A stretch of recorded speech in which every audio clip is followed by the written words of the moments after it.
ಸನ್ಮಾನ್ಯ ಮುಖ್ಯಮಂತ್ರಿ ಡಿ.ಕೆ. ಶಿವಕುಮಾರ್ ಅವರು ಕಲಬುರಗಿ ನಗರಕ್ಕೆ ಆಗಮಿಸಿದ ಹಿನ್ನೆಲೆಯಲ್ಲಿ ಅದ್ಧೂರಿಯಾಗಿ ಸ್ವಾಗತ ಮಾಡಲಾಯಿತು.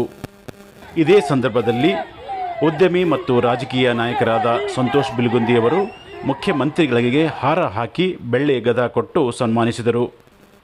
ಉದ್ಯಮಿ ಸಂತೋಷ್ ಬಿಲ್ಗುಂದಿ ಅವರ ಉಡುಗೊರೆಯನ್ನು ಸ್ವೀಕರಿಸಿದ ಮುಖ್ಯಮಂತ್ರಿಗಳು ಬಹಳ ಸಂತೋಷದಿಂದ ಸಂತೋಷ್ ಬಿಲ್ಗುಂದಿ ಅವರಿಗೆ ಗದವನ್ನು ತಲೆ ಮೇಲಿಟ್ಟು ಆಶೀರ್ವಾದ ಮಾಡಿದರು.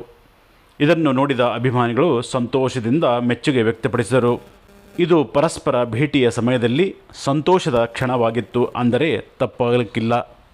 ಅಲ್ಲಿ ನೆರೆದಂಥ ಸಾವಿರಾರು ಕಾರ್ಯಕರ್ತರು, ಅಭಿಮಾನಿಗಳು ಡಿ.ಕೆ. ಶಿವಕುಮಾರ್ ಅವರಿಗೆ ಶೇಕ್ ಹ್ಯಾಂಡ್ ಕೊಟ್ಟು ಸಂತೋಷದಿಂದ ಡಿ.ಕೆ. ಎಂದು ಕೂಗಿದರು. ಒಟ್ಟಿನಲ್ಲಿ ಮುಖ್ಯಮಂತ್ರಿಗಳ ಆಗಮನ ಕಲಬುರಗಿಯ ಜನರ ಬಾಳಲ್ಲಿ ಹಬ್ಬದ ವಾತಾವರಣವಾಗಿತ್ತು ಅಂದರೆ ತಪ್ಪಾಗಲ್ಲ. Bureau report, K news, Kalaburagi.